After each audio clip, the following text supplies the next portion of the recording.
The last site that my group visited on the excursion at the World Neolithic Congress was the site of Karahan Tepe. Now, I'd been really excited about this site for quite a long time because, in my view, it can help to answer a lot of the questions that are still unresolved about Göbekli Tepe. And I was very, very excited when Neshmi Karel began doing excavations there a few years ago.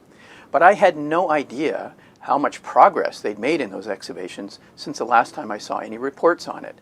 So we were very excited to see those. The sun was dropping fast as we wrapped up our visit to Sefer Tepe, and I, for one, was a bit worried about whether we'd have enough light by the time we got to Karahan Tepe. Fortunately, the two sites are only about 20 kilometers apart, although it was more like 35 kilometers by road. This is a site in the Tek Mountains that has been known since 1997, but large-scale excavations under the direction of Professor Dr. Neshmi Karel of Istanbul University only began in 2019, with some interruption during the COVID pandemic. The bus is parked near the small rest house at the foot of the site, and I just about raced up to the gate. From there, there's a path and a stone stairway, presumably built from stones removed during the excavations, that leads up to some exposed bedrock features at the north end of the excavations. I climbed that path as fast as I could. Immediately east of this is structure AC, with not much preserved except for its bedrock floor with some grooves and depressions cut into it.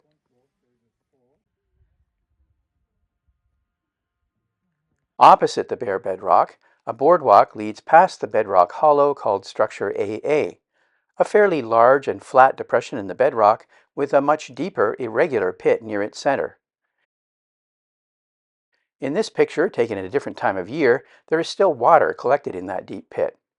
It also has a kind of shelf around its southwestern side, and a pair of enigmatic hollows at the northern end of that shelf. Beyond, the boardwalk leads to the very unusual feature that the excavators designated as structure AB.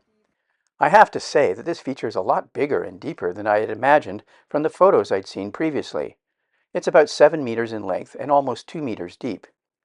Neolithic workers had excavated it down into the bedrock in such a way as to leave 10 rather phallic-looking pillars, and there's an 11th flat pillar that is quite different in shape, perhaps representing a rearing snake, and installed in it rather than carved from the bedrock.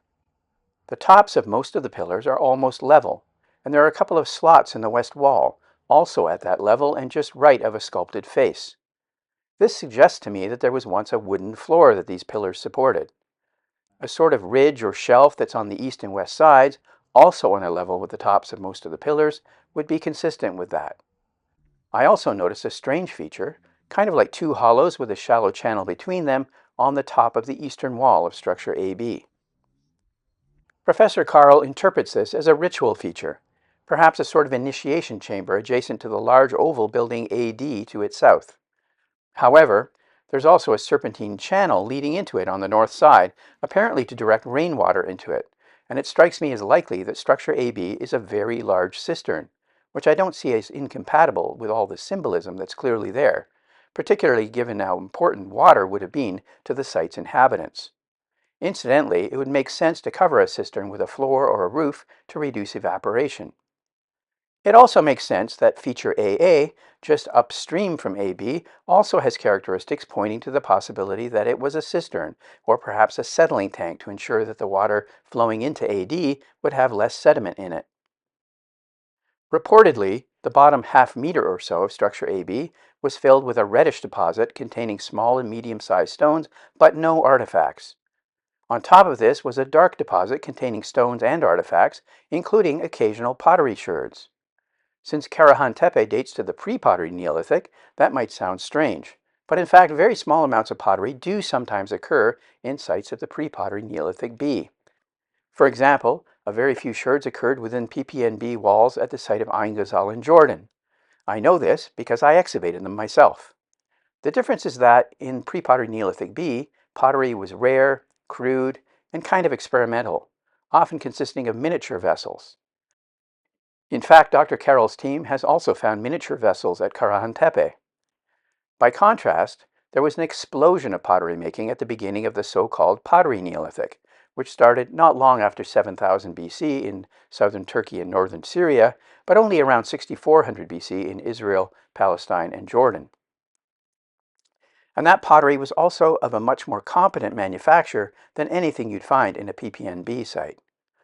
I'd be interested to know whether the reddish deposit without artifacts that occupied the bottom of this possible cistern was alluvial in origin, resulting from particles settling in water. I hope somebody saved samples of the sediment for geological analysis. They might even contain diatoms, microscopic fossils of algae that live in almost any aquatic environment. However, Dr. Karl believes that structure AB was intentionally filled in and finally covered over with stone slabs. His argument for that seems pretty compelling, at least for the upper deposits. I'm not so sure about that lowest deposit, however, which seems to have been very different from the darker deposit above it. After looking at these possible water features, I walked a few meters farther south to overlook the large oval structure, Building AD, some 23 meters in diameter. Like the big ones at Göbekli Tepe, its floor is cut into the bedrock, and in this case, the surrounding benches on the western and southwestern sides, along with some buttresses, are also cut from the bedrock, much as at the site of Sefer that I described in a previous video, except with a sort of step in it. Because the bedrock slopes downward to the east, the benches on the eastern side are completed with slabs of stone. The walls on the western side are preserved to a height of 4.3 meters above the floor. There's an opening in the wall here that links AD to the Phallic pillar Building AB. Professor Karl interprets this as a sort of doorway for rituals that would involve crawling into or out of that neighboring chamber. On the other hand, it could also just be to give access to water collected there, and a pit dug into the floor nearby would collect any overflow from the cistern.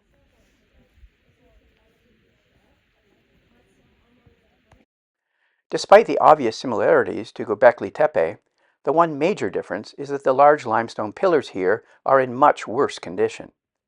The two central pillars have been toppled and smashed, presumably thousands of years ago, before the room became buried. In addition, some stone slabs incorporated into the peripheral benches appear to be recycled pillars. One of these has an edge relief that seems to represent a leopard pelt, with the leopard's spots clearly indicated. Notably, Professor Karl argues that the fill in this building was also intentional. He calls attention to the way the deposits slope in the stratigraphic section they documented before excavating the south half of the building. There's no question that they slope downward from the western side. However, that would also happen if the fill resulted from erosion of the slope above the building. And I have to say, I don't see anything in this section that looks like individual basket loads of earth. If anything, the size sorting of rocks looks more to me like what you'd expect in a colluvial deposit. I think it would be a good idea for a geomorphologist to examine the sediments here to settle this important question.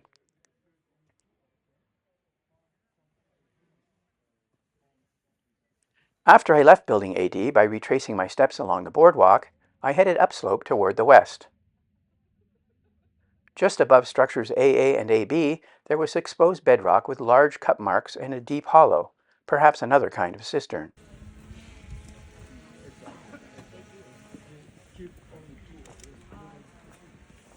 I then walked around the excavations, more or less counterclockwise, and rather quickly, as the sun was already getting quite low. My first impression was surprise, almost shock really, at how much more was now excavated here than in the recent publications I'd seen. Karl's team has not only opened up a great deal more area over the last year or two, they've excavated down to the floors of buildings that are well over 2 meters below the modern surface.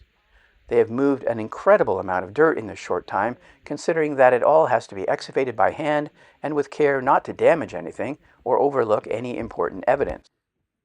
Not far west and upslope of the famous Phallic pillar structure, there are some rectangular buildings of various sizes, probably Pre-Pottery Neolithic B in date, and certainly later than the large building AD. As at Göbekli Tepe, rectangular buildings appear to have replaced round ones over time. Above those, we come to a nearly rectangular building, about 15 meters in length, on the western edge of the current excavated area. Two very large but highly fractured central pillars have fallen here, and if you look closely, you can see that they toppled after some dark sediment, probably rich in organic remains, then a slightly thicker layer of lighter sediment had accumulated on what appears to be a bedrock floor. This probably indicates that they toppled during the Neolithic, but only after a long period of existence, and prior to the much rockier deposits higher up. Like the earlier large round buildings, it has peripheral benches with smaller pillars set into or onto them. But the most remarkable aspect of this building is what's along its north wall. One of those so-called portal stones, or at least a large disc-shaped stone with a large central hole, is set into the north wall and framed by two pillars. Some stone dishes had been left on the platform in front of this holed stone, as well as on the floor. When excavated, the statue of a vulture was found set into the right side of the platform, but it has been removed to the Schönlurfa Archaeological Museum.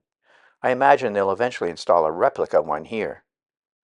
To the east of the right pillar is a monumental statue of a seated man, almost 2.5 meters high. He looks rather skeletal, with ribs prominent, and he's holding his penis, recalling the pose of the figure in that bench at Seburg. One possible interpretation of this is that he represents the ancestor of a lineage, the visible ribs signaling that he's deceased, and the penis emphasizing that he was a progenitor of his lineage. East of this building is a rectangular one with benches made from large stone slabs. It has one large pillar exposed, its top missing, and it's possible that there's a second one still buried in the unexcavated southern part of this room. Continuing toward the east, there are two more fairly large buildings, one square and the other one almost hexagonal. These have flagstone floors made from large flat slabs, and the southernmost one has peripheral benches with steps that also appear to be made of stone slabs. Again, it seems likely that these are later in date than the very large building AD to their north. Here, again, the limestone pillars are in very poor condition. An interesting feature is the small so-called portal stone set into the wall in the northern or northeastern corner, just slightly above the level of the bench. There's also a sort of niche in the wall just to its left. Next to the path along the south edge of the excavations, and here and there elsewhere, I noticed several large broken portal stones.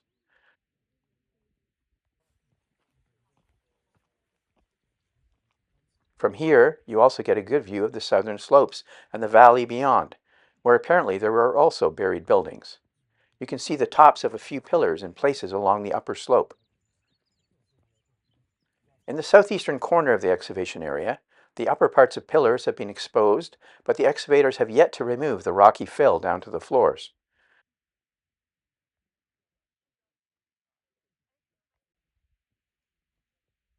Most of the pillars here are still erect, but a couple have fallen over. While preservation conditions have not been kind to pillars at Karahan Tepe, some of them do show signs of decoration. Interestingly, engraved images seem to be at least as common as the shallow reliefs that dominate the decorated pillars at Göbekli Tepe. These are incised outlines of animals, and some, like this one, that appear more geometrical, or at least more difficult to decipher. However, there are also relief decorations at the site, including images of snakes, a type of imagery that's also common at Göbekli Tepe. An exciting recent discovery was a graffito of a running onager, or wild donkey, on a flagstone that was part of the floor in one of the houses at the site. While we can't be sure how every building at the site was used, quite a few of them were clearly domestic residences. They show lots of grinding stones, stone vessels, and other artifacts that would have been used for food preparation. Some of them are oval or irregular in shape, while others, presumably later in date, are rectangular, often with 2 or 4 pillars.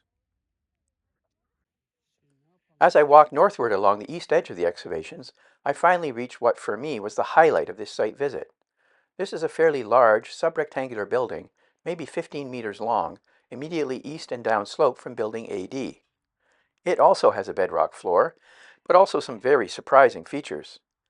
The bench on the northern side is covered with stacks of stone vessels, both pots and platters, and the floor to its south shows a stone-lined hearth area and what appear to be charred or ashy patches.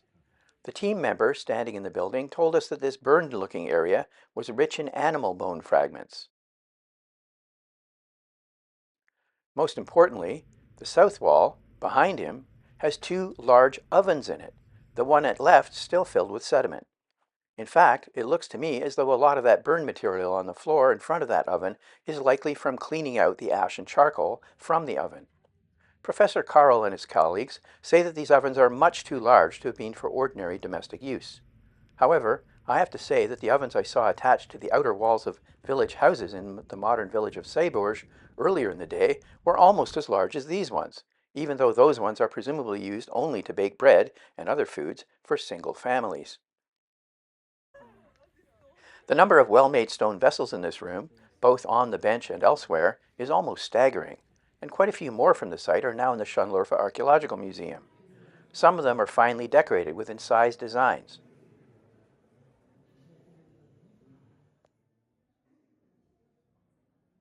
Why these were just left here like this is something of a mystery.